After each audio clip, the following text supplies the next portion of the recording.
Bonjour, bienvenue dans Bicafam. Je suis Mélissa, psychologue de formation, mais c'est avant tout ma casquette de maman que je mets en avant.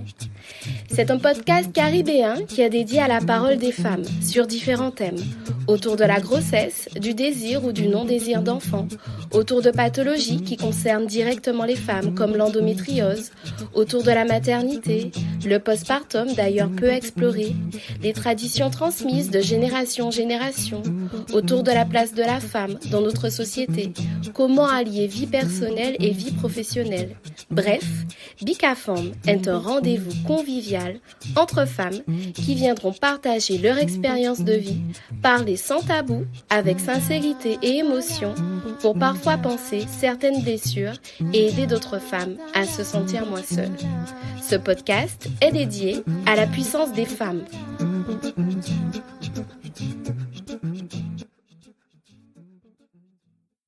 Dans cet épisode, Eléa parle de son non-désir d'enfant, choix personnel qui suscite interrogations, parfois réactions violentes, tant ce sujet personnel semble être un sujet sociétal. Pourquoi le non-désir d'enfant est-il si dérangeant? Comment faire face aux réactions négatives face à ce non-désir d'enfant? Bref, sans plus tarder, je vous laisse découvrir cet échange sans langue de bois avec cette femme qui semble en déranger plus d'un. Bonne écoute!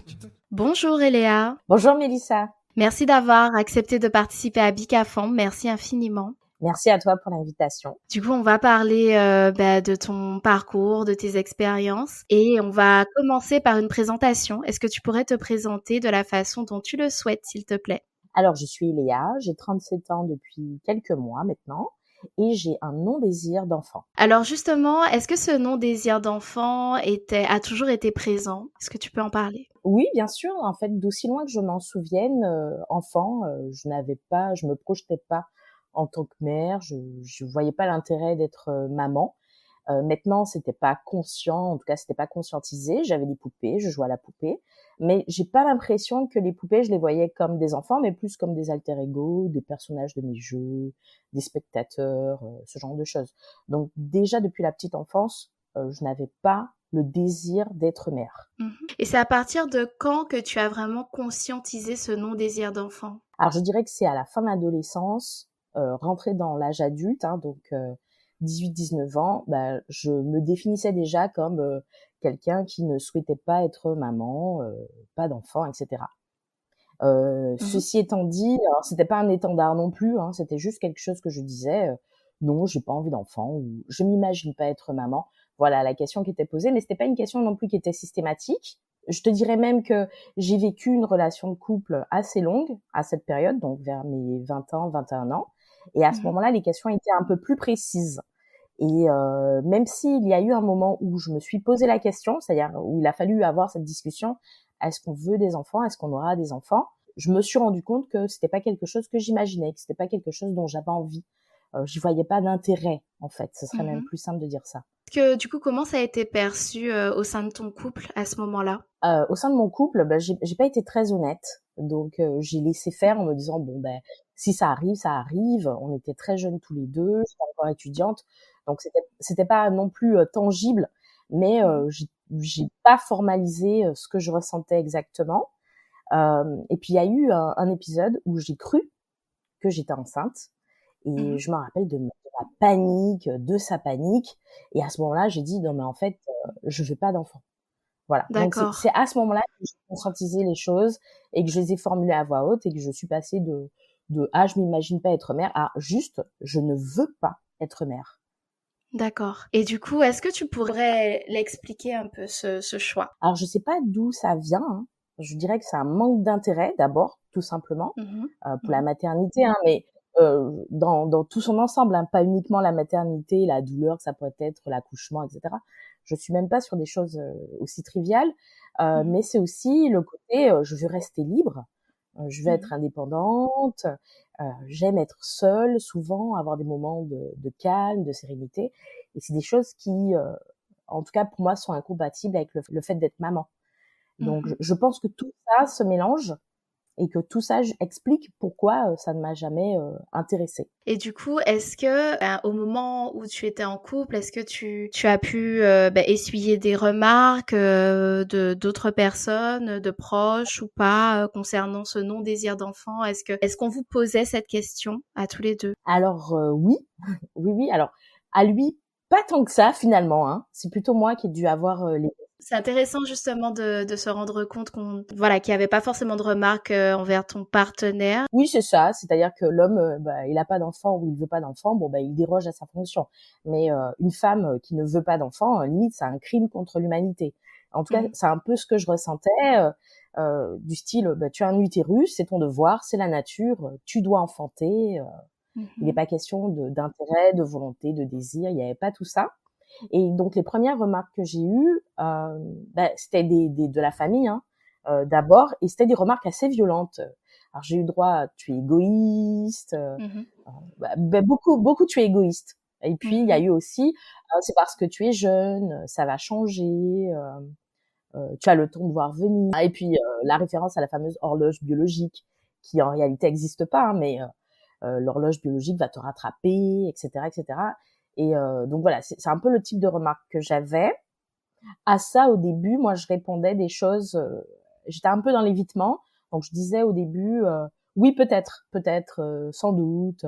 Je suis jeune, j'ai le temps de voir venir, etc. Alors que je savais, hein, je savais que je n'en avais pas envie, je savais que je changerais pas d'avis non plus là-dessus, que qu'il n'y avait pas d'intérêt, mais j'évitais un peu les questions jusqu'au jour où une copine m'a posé la question, donc une copine de mon âge, on va dire statut égal, et à elle, donc je réponds, je veux pas d'enfant, et puis, mais je me prépare déjà à avoir la réponse d'évitement en lui disant, mais ça peut changer. Et là, elle m'arrête et elle me dit non, tu veux pas d'enfant, point. T'as pas à te justifier, tu veux juste pas d'enfant, il y a pas d'intérêt à la chose pour toi, donc tu veux pas d'enfant, point, tu t'arrêtes. Et là, je me suis dit, ce serait peut-être intéressant que dorénavant, j'assume un petit peu plus et que j'arrête de me justifier. Et donc, j'ai commencé en fait à le dire à mes proches. Donc, quand j'avais la remarque, au lieu d'être dans l'évitement, je disais non, mais en fait, tu sais, je n'en veux pas, j'en ai pas envie, ça m'intéresse pas. Et là, soit j'avais des remarques qui étaient limite violentes, soit au contraire, la personne elle me disait, ok, d'accord, tu veux pas d'enfant. Et ça arrêtait la conversation. Et tu penses que les remarques violentes, ça pourrait être en lien avec quoi selon toi? Ça fait référence à quoi? Pourquoi ça susciterait ça? Alors moi, je pense que la femme, les hommes ont toujours cherché à la contrôler, mais bon, ça c'est la féministe en moi qui parle. Et du coup, contrôler le ventre de la femme, c'est une manière de la contrôler dans son entièreté, quoi. On peut pas contrôler son esprit, on peut pas contrôler ses pensées, mais faire d'elle une mère, c'est la contraindre. Et du coup, ça permet un contrôle définitif. Donc la femme qui arrive et qui dit je ne veux pas d'enfant, vous n'avez pas d'entrave sur moi, vous pouvez pas me toucher, c'est une liberté extrême et du coup elle devient dangereuse. Ça c'est ce en quoi je crois. Et puis je pense aussi que être mère, c'est aussi un peu une conformité. Voilà. On permet de clore le débat. Ça permet de dire déjà dans un couple hétérosexuel, on a des rapports sexuels qui fonctionnent, hein, puisque je suis mère, ou bien de dire aussi en tant que célibataire, vous voyez bien, je suis pas gay, hein, je suis mère. Moi, je pense qu'il y a tout ça dans le fait de vouloir contraindre à être mère, celle qui dit et qui affirme je ne le veux pas. Mais c'est vrai que c'est intéressant ce que tu dis sur la notion de conformité et c'est vrai que ça peut être intéressant de se questionner. Est-ce que toutes les femmes se questionnent réellement sur un désir ou sur un non-désir d'enfant? Est-ce que parfois, est-ce que certaines femmes n'acceptent pas la maternité sans réel désir d'enfant, cette idée de conformité? C'est intéressant justement de se poser ce type de questions. Mais je pense que tu as tout à fait raison. Je pense qu'il y a des mères qui le sont alors qu'elles ne voulaient pas l'être. Je pense qu'il y a des femmes qui se posent pas la question et qui deviendront mères bientôt, et alors qu'en réalité, au fond, elles n'en ont pas tellement envie.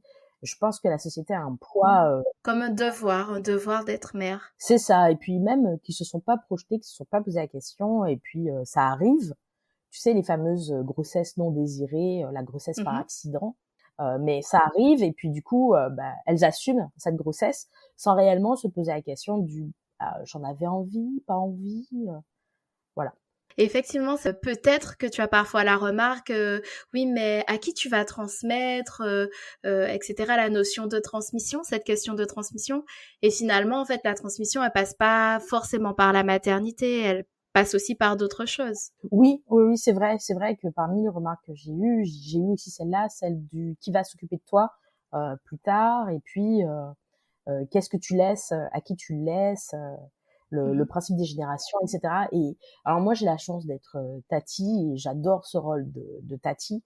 Je suis aussi marraine, donc je sais à qui je léguerai ce que j'ai à léguer comme patrimoine, mais Après, quand je parle de transmission, je parle pas que de transmission de biens, hein. Effectivement, je parle de transmission de valeurs. oui, oui, oui, tu as tout à fait raison. Tu as tout à fait raison. Et d'ailleurs, alors même que la maternité ne m'intéresse pas, je suis un adulte référent pour pas mal d'adolescents avec qui je travaille, et transmettre dans ce contexte des connaissances, des valeurs, de la culture, échanger tout simplement, c'est quelque chose que j'adore faire et que je fais tout le temps et qui me pose pas de problème, et idem d'ailleurs avec mes nièces. Euh, et donc je me rends compte que on n'a pas besoin d'être maman finalement pour jouer un rôle dans la vie d'enfant. Totalement. Et ce rôle-là me convient parfaitement. Et du coup, est-ce que tu penses que notre culture afro-caribéenne entraîne une pression supplémentaire par rapport à ce non-désir d'enfant? Alors je sais pas, je t'avoue que je suis un peu Mmh. partagée. Je pense Mmh. que on est dans un système aux Antilles, en tout cas c'est l'impression que j'ai, qui est assez matriarcal finalement, Oui. où Mmh. la femme est un peu potomitan, etc. La Et femme elle l'est parce potomitan. ah ouais, c'est ça. Et puis elle l'est parce qu'elle est mère finalement, hein. C'est la mère de Mmh. famille, c'est le chef de famille, etc. Donc il y a ce contexte où tu rentres dans la société en tant que mère.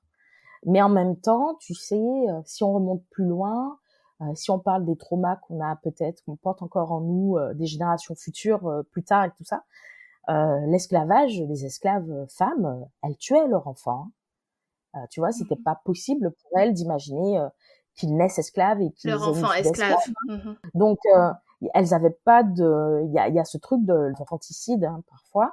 Donc je me dis non, on a tout ça en nous. Mais j'ai l'impression aussi que de plus en plus, ça devient de plus en plus vulgarisé. Il y a de plus en plus de célébrités qui en parlent sans langue de bois. Et c'est vrai qu'avant, on n'en parlait pas forcément. Et il y avait toujours cette notion, quand on voyait, enfin, quand il y avait une femme qui n'avait pas d'enfant, on reliait le fait qu'elle n'ait pas d'enfant à une incapacité à avoir des enfants, mais jamais en se disant, mais c'est peut-être un choix, c'est peut-être par choix. Et c'est vrai que de plus en plus, j'ai l'impression que ça commence quand même à se vulgariser un peu. Oui, alors j'ai l'impression moi aussi que les femmes assument de plus en plus de le dire, voilà, sans concession. Hein, elles se justifient pas. Je veux pas d'enfant et je n'aurai pas d'enfant. J'ai l'impression aussi que ça s'est un peu démocratisé, mais dans le même temps, j'ai l'impression aussi qu'il y a un contrôle aussi un peu plus féroce du coup dans les remarques qu'elles peuvent recevoir. J'ai l'impression que c'est les deux lames d'un couteau. D'un côté, elles assument complètement Mhm. et c'est bien. Et d'un autre côté, j'ai l'impression que le retour de bâton est aussi beaucoup plus féroce qu'il pouvait l'être il y a peut-être 20 ans où on se disait bon ben elle est vieille fille, elle a des chats, elle a pas d'enfants, Mhm. pourquoi pas, tu vois. Là, il y a un côté vraiment c'est la survie de l'espèce humaine. C'est comme si le politique s'en mêlait. Donc il y a une notion, tu en parlais tout à l'heure, parfois des remarques assez violentes aussi, et puis parfois surtout des remarques parfois intrusives peut-être sur ta vie privée. Oui, oui, oui, bien sûr. Alors j'ai eu droit à est-ce que tu ne veux pas ou est-ce que tu ne peux pas, évidemment. Ouais. La fameuse question de la stérilité. Et puis, j'ai fait la remarque un peu en passant, mais j'ai vraiment eu des remarques. Est-ce que tu es lesbienne? Voilà, pour justifier que je ne veuille pas d'enfant. Donc, oui, oui, des remarques intrusives, comme si, oui, il y a un contrôle. Et surtout, le sentiment que j'avais, en tout cas, quand j'étais en couple, c'était ce sentiment que j'avais ces remarques, mais que mon partenaire ne les avait pas, lui. Ne les Que avait lui, il pas. y avait voilà, il y avait pas d'intrusion dans sa vie privée, dans son intimité.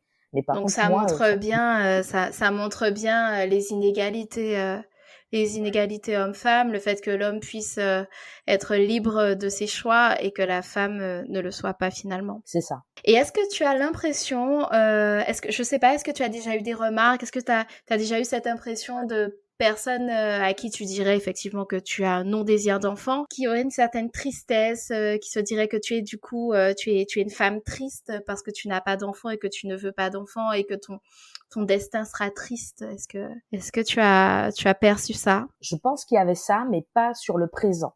C'était plus des D'accord. remarques dans « risque de regretter ». C'est-à-dire que Ouais. moi, j'avais au contraire l'impression qu'il y avait un peu d'envie, à la limite. Parfois, quand je dis « je veux pas d'enfant », il y a un peu ce côté « ok, c'est parce que tu veux être libre, indépendante, tu veux pouvoir voyager quand tu le souhaites ». Donc, il y a un peu une envie. Et en même temps, il y a « ouais, mais et plus tard ». Là, tout de suite, c'est bien. Tu vis ta vie, tu chantes.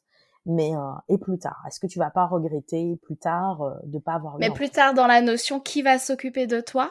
Alors oui, tu vas pas regretter de ne plus en avoir parce que là donc j'ai 37 ans, mais dans quelques années ça va commencer à être beaucoup plus compliqué si je déciderais changer la vie et enfanter par voie naturelle, on va dire.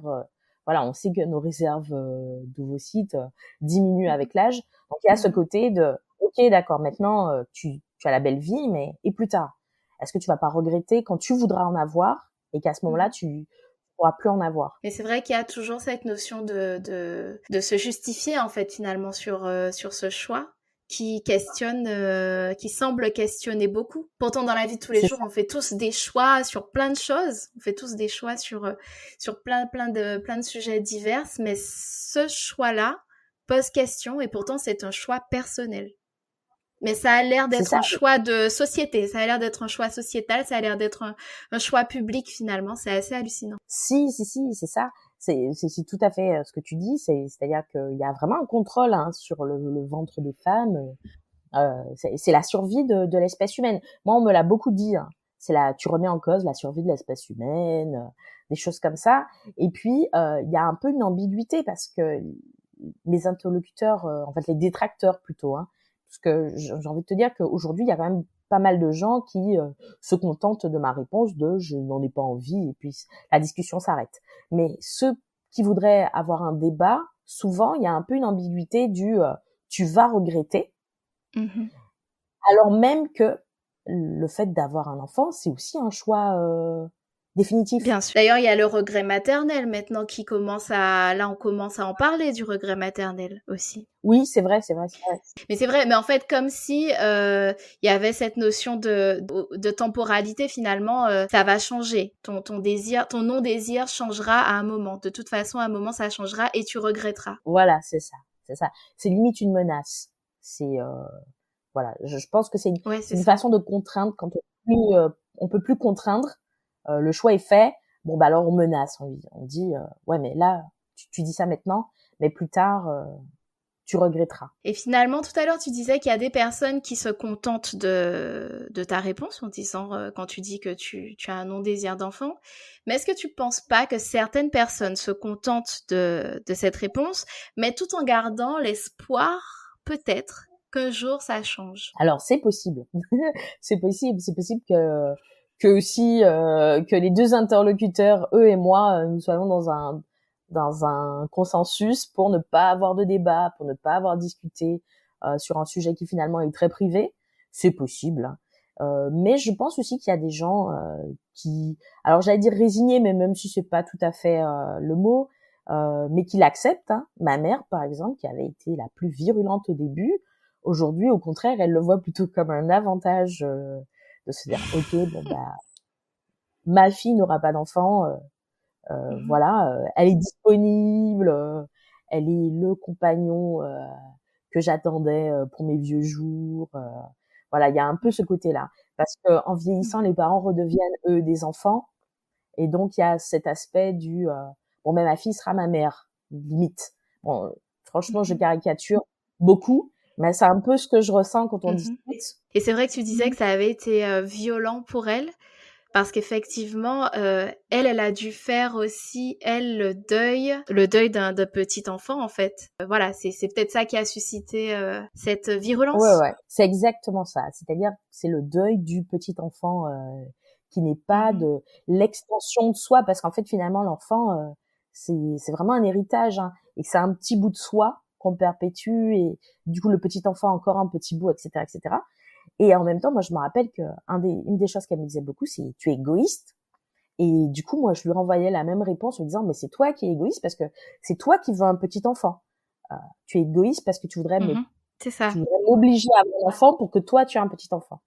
Bon, la vie est bien Mhm. faite. J'ai un frère et une sœur qui ont trouvé le moyen de lui donner des petits enfants. Donc, je m'en retrouve un petit peu protégée par ça. Mais aujourd'hui, oui, à la limite, elle a un discours complètement inverse qui est non, mais tu as fait Mhm. le bon choix, c'est une bonne décision, voilà. Mhm. Donc non, je pense que les interlocuteurs peuvent aussi parfois se réjouir en fait, se dire bon ben se réjouir peut-être pas, mais se dire pourquoi pas, c'est une autre manière de vivre, une autre manière d'envisager sa vie. Et du coup, est-ce que tu penses que voilà, le fait que maintenant elle accepte ton choix, ce soit pas aussi en lien avec le fait qu'elle voit que tu es épanouie, que tu t'épanouis dans d'autres sphères de ta vie et que tu t'épanouis dans une autre sphère que la maternité? Parce que c'est vrai que la société finalement attend que les femmes s'épanouissent par la maternité, qu'en réalité la femme peut s'épanouir par bien d'autres sphères. Oui, c'est exactement ce que tu dis. Je pense que ma vie actuelle rassure sur le fait que non, je ne suis pas aigrie, je suis pas triste, je suis très bien. Et elle est tellement conforme finalement avec ce choix de départ qui est le non-désir d'enfant que la question ne se pose même plus. Ça va de soi. Et c'est pour ça que je te disais que les gens qui me parlent de regrets me parlent pas de regrets dans l'instant T. C'est-à-dire que l'instant T, ils se disent, OK, Mhm. elle est heureuse de sa vie, elle est très bien maintenant, mais et plus tard? Il y a un côté vraiment du plus tard. Là, tout de suite, tu as l'air très très bien dans ta peau, mais et plus tard. Voilà, ce qui est un peu Mhm. injuste. Mais je crois que on peut expliquer à quelqu'un quelque chose qu'en lui montrant. Ça sert à rien de trop parler, trop tergiverser. Moi, j'ai voulu pendant longtemps me justifier, m'expliquer, chercher Mhm. des sources, avoir des faits vrais, véritables, des chiffres, ce genre de choses. Ça sert à rien. Finalement, j'ai convaincu mon entourage, on va dire, ou en tout cas, j'ai apaisé mon entourage qu'en leur montrant que bon ben j'étais bien dans ma peau, C'est OK. bien dans voilà. Et donc du coup, bah il y a pas de débat à avoir, il y a pas de questions à se poser. Ben, c'est ce que j'allais te dire finalement, c'est bien que tu en parles, il n'y a pas de débat à avoir finalement. Tu dois dépenser aussi énormément d'énergie à devoir te justifier. On ne se justifie pas, les femmes qui ont des enfants ne se justifient pas pourquoi elles veulent être mères. Et les femmes qui ne veulent pas être mères doivent se justifier forcément. C'est quelque chose d'obligatoire finalement. On va toujours te demander, mais pourquoi? Alors qu'on ne demanderait pas à une femme pourquoi elle veut un enfant. On ne demande pas, ça coule de source, c'est assez hallucinant. Oui, oui, c'est ça, c'est en termes d'énergie, c'est hyper fatigant, c'est chronophage, c'est vraiment quelque chose qui est drainant. Et puis le comble, c'est de se dire bon, le garçon à côté, on lui a pas posé la question, ou C'est ça. alors de manière très succincte. Tu veux des enfants? T'as prévu d'avoir des enfants? Il répond oui, non, et c'est bon, la conversation est finie. Et tu te dis, après en plus, moi je ressens de la violence, alors que c'est un choix que j'assume, hein, et que finalement, bon, bah, j'anticipe cette violence et il y a pas de souci avec. Mais je me dis, les femmes qui n'ont pas d'enfants parce que c'est une stérilité Mm. subie, je me dis, ça doit être d'autant plus violent comme Mhm. réaction, comme quotidien à vivre, quoi. Et oui, qui essuie des remarques pratiquement tous les jours, et c'est pour quand, et c'est pour quand, etc.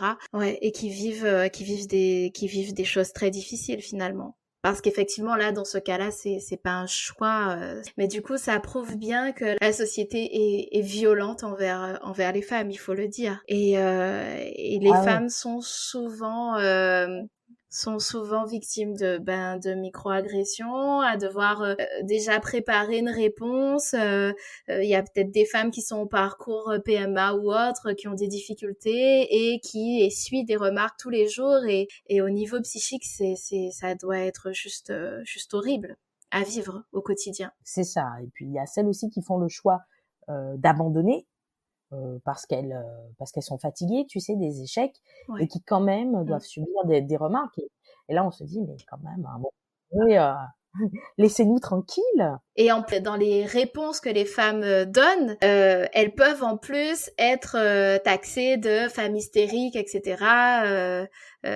Avec le stéréotype de la femme aigrie, de la femme qui n'a pas d'enfant, qui est aigrie, donc qui n'a pas d'enfant, donc qui n'a pas de rapport sexuel, hein, puisque forcément les rapports sexuels sont en lien avec la reproduction, bien évidemment. Il n'y a pas de rapport sexuel récréatif.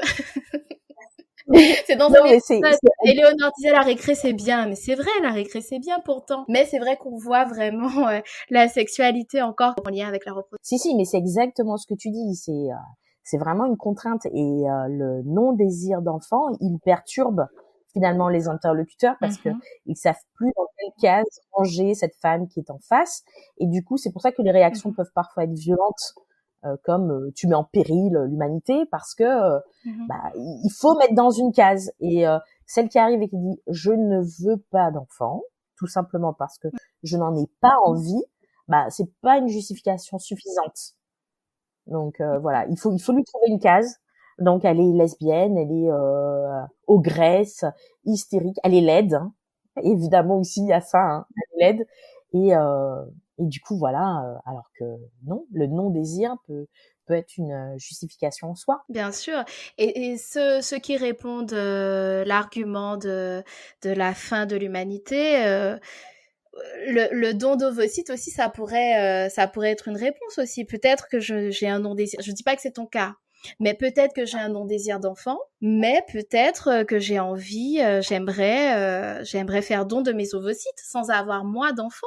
Ça peut aussi, ça pourrait être aussi une situation. Je ne sais pas si c'est ton cas, mais voilà, j'en parle comme ça parce que ça me vient comme ça. Alors en fait, c'est marrant parce que c'est une question que c'est une réflexion que j'ai depuis quelques mois, de me poser la question de est-ce que je vais donner ou pas mes ovocytes, parce que en tant que personne noire, femme noire, je sais que c'est souvent ce qui manque dans les banques d'ovocytes.